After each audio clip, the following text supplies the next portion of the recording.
Over the weekend, Notre Dame won its 8th consecutive game by taking down the Panthers of Pitt. And as we bring in our partner, Eric Hansen of blueandgold.com.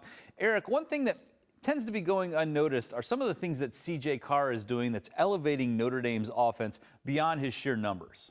Yeah, it was interesting during the game. There were a lot of tweets about, oh, is he going backwards? Is this regression? And because of an interception, right? Because of an interception. And I'm looking at that and I'm looking at Pitt's defense and saying, wow, he's moving sliding these protections around. And I didn't know what checks he was doing necessarily, but I knew he was checking out of what he thought were bad plays. And then today at Marcus Freeman's press conference, he confirmed it. He said it was like PhD level operations at the line of scrimmage, which is really valuable when you're playing an elite defense like Pitt's was. Mm-hmm. And keep in mind, worth noting, he's only played 10 games as a college quarterback. I mean, he's still a baby at this level. So for him to be doing this is not only noteworthy, as we start to project down the road beyond the regular season. If Notre Dame gets into a playoff game, how important is it to be able to have a quarterback that can do these things?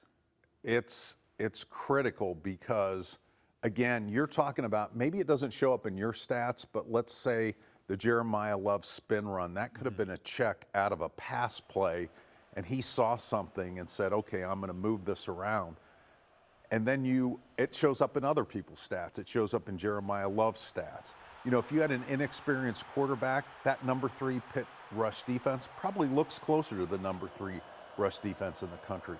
But being able to change the plays and find weaknesses is really going to be important, because those playoff teams don't have a lot of weaknesses on defense, I'll tell you. No, they don't. Notre Dame certainly hopes to be a playoff team themselves. We'll learn more about where they stand when the new playoff rankings come out on Tuesday. But there was some movement this week. Notre Dame's still 9th in both polls, but the SEC starting to shuffle, as we know would happen.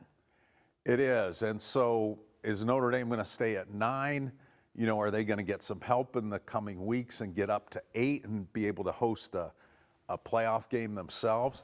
You know, when you look at the bracket, though, if you're not going to be 8, you're almost better off at 10 and not having to face the number 1 seed in the second round.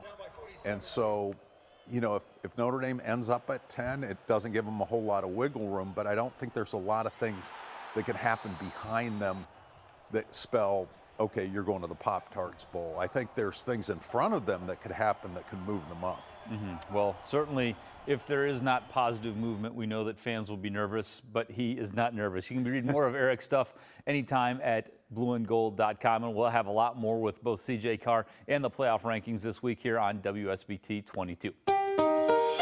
I'm Pete Byrne from WSBT-22 News. Thanks for watching. Here's another story you may like. And don't forget to like and subscribe to the WSBT-22 YouTube channel for more great stories.